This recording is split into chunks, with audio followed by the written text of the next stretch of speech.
Hello students, welcome to UPCISS. Hello दोस्तों, कभी सोचा है कि हमारे फोन, लैपटॉप या कंप्यूटर ये सब इतनी सारी चीजें याद कैसे रखते हैं और इतनी तेजी से काम कैसे करते हैं? इसका सारा राज ना एक बहुत ही जरूरी चीज में छुपा है जिसे कहते हैं कंप्यूटर मेमोरी। तो आज हम इसी डिजिटल दिमाग के अंदर झांकने वाले हैं और इसके सारे रहस्य समझेंगे। चलिए शुरू करते हैं। अच्छा, एक सवाल से शुरू करते हैं। सोचिए, घंटों तक एक जरूरी डॉक्यूमेंट पर काम किया और फिर कंप्यूटर बंद कर दिया। अगले दिन जब उसे खोला तो सारा काम वैसे का वैसा एकदम सेफ मिलता है। कैसे? ये कोई जादू नहीं है दोस्तों, ये है कंप्यूटर मेमोरी का कमाल। और आज हम इसी टेक्नोलॉजी के पीछे का पूरा राज फाश करेंगे। तो आते हैं सबसे पहले और सबसे जरूरी सवाल पर। आखिर ये कंप्यूटर मेमोरी है क्या चीज? सुनने में थोड़ा टेक्निकल सा लगता है ना, पर सच कहूं इसका कॉन्सेप्ट बहुत ही सिंपल है। आइए इसे बिल्कुल आसान भाषा में समझते हैं। बिल्कुल सीधे शब्दों में कंप्यूटर मेमोरी एक डिजिटल स्टोरेज स्पेस है। मतलब एक ऐसी जगह जहां कंप्यूटर अपना सारा डेटा और सारे इंस्ट्रक्शंस रखता है। जब भी कोई फाइल खोली जाती है, वीडियो चलता है या कोई गेम खेलते हैं ना, तो कंप्यूटर का जो प्रोसेसर है ना, वो इसी मेमोरी से सारे इंस्ट्रक्शंस बिल्कुल बिजली की तेजी से उठाता है। अगर मेमोरी ना हो तो प्रोसेसर के पास, बेचारे के पास करने को कुछ काम ही नहीं बचेगा। इसको और आसान बनाने के लिए चलो एक छोटा सा एग्जाम्पल लेते हैं। मान लीजिए कि पूरा कंप्यूटर एक ऑफिस है, ठीक है? अब इस ऑफिस में एक तो है काम करने की मेज यानी कि एक डेस्क, और दूसरी है एक फाइलिंग कैबिनेट जिसमें सारे डॉक्यूमेंट संभाल कर रखे जाते हैं। बस ये डेस्क और फाइलिंग कैबिनेट का एग्जाम्पल हमें मेमोरी के दो मेन टाइप्स को समझने में बहुत मदद करेगा। तो सबसे पहले बात करते हैं प्राइमरी मेमोरी की। इसे कंप्यूटर का वर्किंग माइंड या एक्टिव ब्रेन भी कह सकते हैं। अब हमारे ऑफिस वाले एग्जाम्पल में यह है हमारी डेस्क। हाँ, वही जगह जहां पर सारा करंट काम रखा जाता है ताकि उसे फटाफट यूज कर सकें। ये बहुत ही ज्यादा तेज होती है और प्रोसेसर से सीधे जुड़ी होती है। अब इस प्राइमरी मेमोरी के दो मेन प्लेयर्स हैं, एक है रैम और दूसरा है रोम।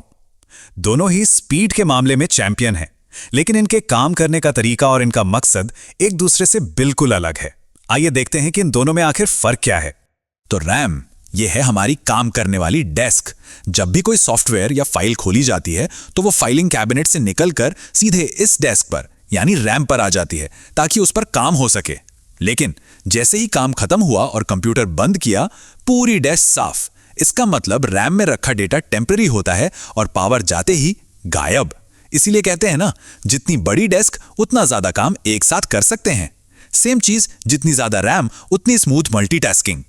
अब आते हैं रोम पर, यानी रीड ओनली मेमोरी। ये कंप्यूटर की रूल बुक जैसी है, एक ऐसी किताब जिसमें कंप्यूटर को स्टार्ट होने के लिए जरूरी इंस्ट्रक्शंस हमेशा के लिए लिखे होते हैं, जिसे हम बायोस या यूईएफआई भी कहते हैं।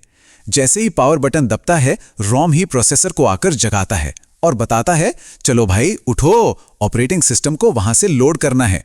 यह परमानेंट है, इसे बदला नहीं जा सकता, बिल्कुल एक छपी हुई किताब की तरह। चलिए अब वापस चलते हैं अपने ऑफिस वाले एग्जाम्पल में और बात करते हैं उस फाइलिंग कैबिनेट की।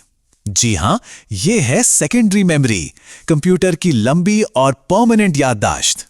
देखिए, जब डेस्क पर काम खत्म हो जाता है तो उस काम को सुरक्षित रखने के लिए हम उसे फाइलिंग कैबिनेट में डाल देते हैं, राइट? सेकेंडरी मेमोरी बिल्कुल, आई रिपीट, बिल्कुल यही काम करती है। ये सारी फाइल्स, फोटोज, गाने, सॉफ्टवेयर सब कुछ परमानेंटली स्टोर करती है ताकि कंप्यूटर बंद होने के बाद भी वो सब कुछ सेफ रहे। और इसके एग्जाम्पल्स तो हम सब रोज यूज करते हैं, जैसे कंप्यूटर की हार्ड डिस्क या आजकल की super fast SSDs, data transfer करने के लिए पेन ड्राइव, फोन और कैमरा में लगने वाला मेमोरी कार्ड, और हां, थोड़ा पुराने जमाने की सीडी या डीवीडी भी। ये सब के सब सेकेंडरी मेमोरी ही हैं जो डेटा को लंबे समय तक संभाल कर रखते हैं।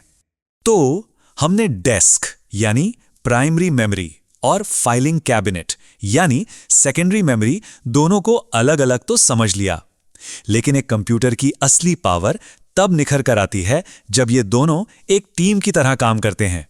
आइए देखते हैं कि इनका ये टीम वर्क चलता कैसे है।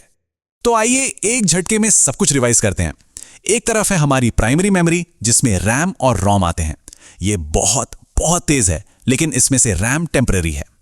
फिर दूसरी तरफ है सेकेंडरी मेमोरी ये थोड़ी धीमी है पर डेटा को हमेशा के लिए परमानेंटली स्टोर करती है। एक super fast short term memory और एक थोड़ी स्लो लॉन्ग टर्म मेमोरी, बस यही कॉम्बिनेशन है जो हमारे डिवाइसेस को इतना एफिशिएंट और इतना पावरफुल बनाता है। तो अब जब मेमोरी की पूरी कहानी समझ आ गई है तो एक सवाल सोचिए, एक फोन के लिए क्या ज्यादा जरूरी है? ज्यादा रैम ताकि एक साथ बहुत सारे ऐप्स स्मूथली चले, या फिर ज्यादा स्टोरेज ताकि ढेर सारी फोटोज और वीडियोस सेव कर सके? इस पर जरूर सोचिएगा। अगली बार फिर मिलेंगे, सीखते रहिए। तो अगर आपको इस वीडियो से कुछ नया सीखने को मिला है तो वीडियो को लाइक और चैनल को सब्सक्राइब जरूर करें। मैं आपसे मिलता हूं अगली वीडियो में। Okay, so thanks for watching this video.